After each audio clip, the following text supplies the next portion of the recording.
Croeso. Welcome to more Britain's Hidden History. And this time I'm reading from the Trojan War 650 BC by Wilson and Blackett. I get a lot of requests just to read out some passages. I hope somebody play them in the car so we can go to bed with them. And this is called The Chronology of the Ancient World, and it really talks about the outrage of just ignoring all of British history and the records and what they can actually add. So I better crack on because it's quite a long one. If anyone were to set out to try to examine the ancient chronology of the nations, they surely would think it might be a reasonably good idea to look at the histories of a nation which is provably 4,000 years old and which has been in continuous occupation of its present territories for the periods of 3,600 years and for 2,500 years, following two recorded migrations. The sane answer to this question would be yes, for such a nation with a continuous recorded history would probably have a considerable contribution to make in the matter of chronology. Sanity, however, does not prevail in Britain, where the so-called United Kingdom has for many centuries been riven by regional jealousies, and histories have long been nothing more than a political football. In AD 1400, Henry IV of England prohibited the possession, the use of, and the importation of any and all writing materials in Wales. In 1474, when William Caxton set up his printing press in London, care was taken to legislate that printing would be made illegal in Wales. This deplorable prohibition remained in force until 1694, by which time the damage had been well and truly done. Sadly, a culture of denigration developed as a result of misconception and tunnel vision. By roughly 1800, the English universities began to convince themselves that there were no Cymric records and manuscripts.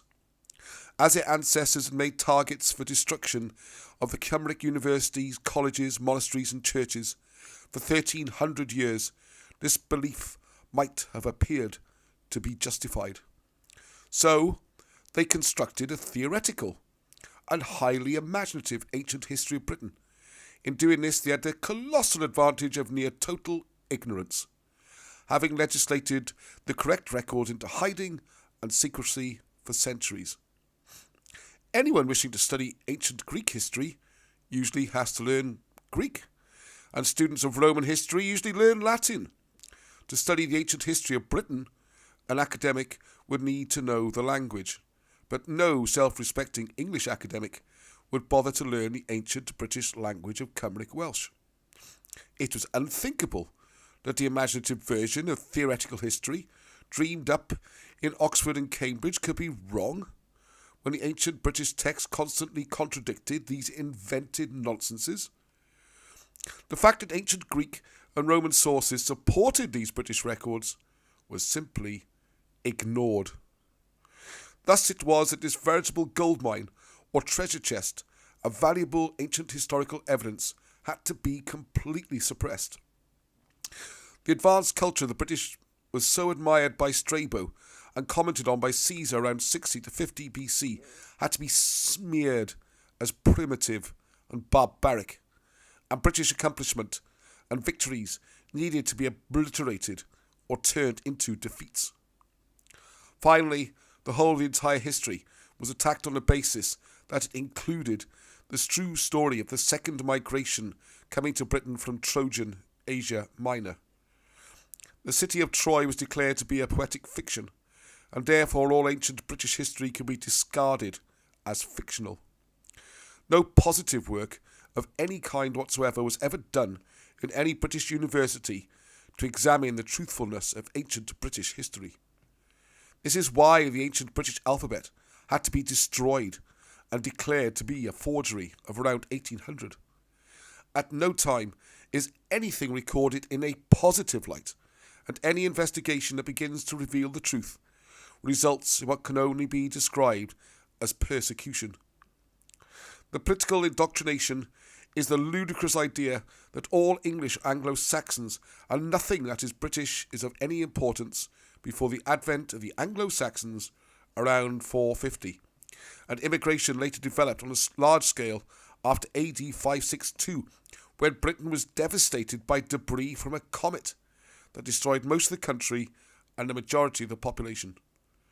Academics write that South Wales went into decline, and it is reasonable to compare Hiroshima and Nagasaki in Japan as going into decline after being struck with atomic bombs in 1945. The simple idea that the ancient British people of the El Sikanis, or the Old Syrians, did migrate in fleets from Chaldea, Syria, around 1600 BC, as recorded in the histories, was definitely a prohibited zone of research. The equally simple idea that there had been a Trojan War at the city of Troy around 650 BC, and that a great-grandson of Aeneas of Troy, who was named Bruth, or Brutus, had sailed a great fleet to Britain, is also a very dangerous area of research. In 1876, discovery of Troy by Heinrich Schliemann has done nothing to alter the entrenched dogma that the city of Troy never existed outside the imagination of the Greek poet Melesigenes or Homer, and therefore any British history, including a migration from Troy, is automatically a fiction. All that needs to be done is to take the ancient British alphabets and the ciphers, which were preserved by the bard Llewellyn Shon around 1540, and to translate the ancient, officially non-existent, inscriptions in Wales, Scotland, and England. Then the vast multitude of inscriptions in the same alphabet can be deciphered in Italian Etruria, back to around 650 BC, and also in ancient Swiss Raetia.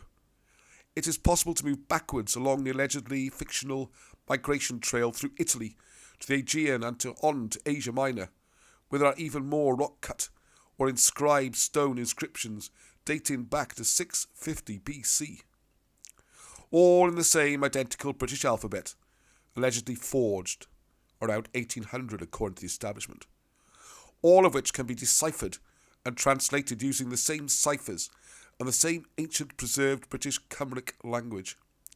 The fact is that the archives of the ancient Assyrian emperors of between 740 and 620 BC were found at Nineveh in 1846 by Austin Layard, where the Assyrians recorded the name of the Cymry nation. The fact that some of the 25,000 baked clay tablets appear to carry the same ancient alphabet is another embarrassment that has been conveniently ignored. These ancient tablets are in the British Museum in London, and so they are, unfortunately, inaccessible.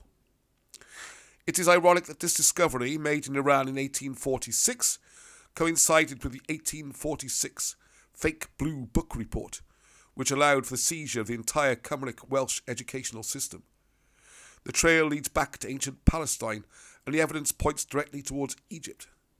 This is why the ancient Cymric triad of the stones of Gwyddion Gehebnon, upon which all the knowledge of the world is written, has to be taken seriously.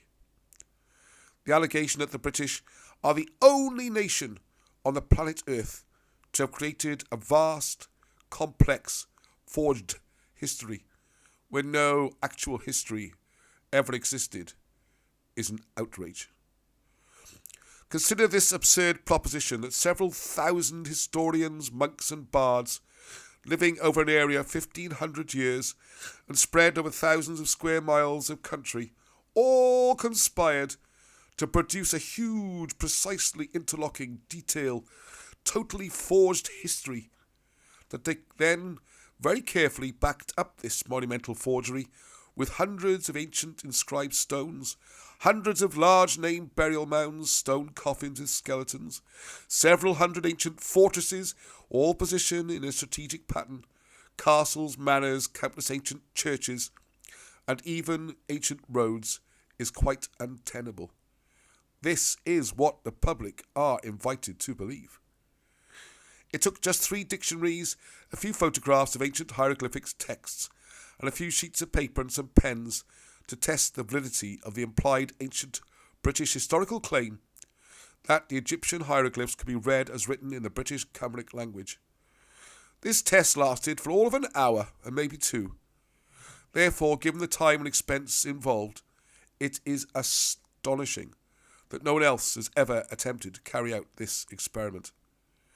This work was just as straightforward and equally as time efficient as the trials to decipher and translate the allegedly indecipherable Etruscan and the misnamed as Asian Pelasgian.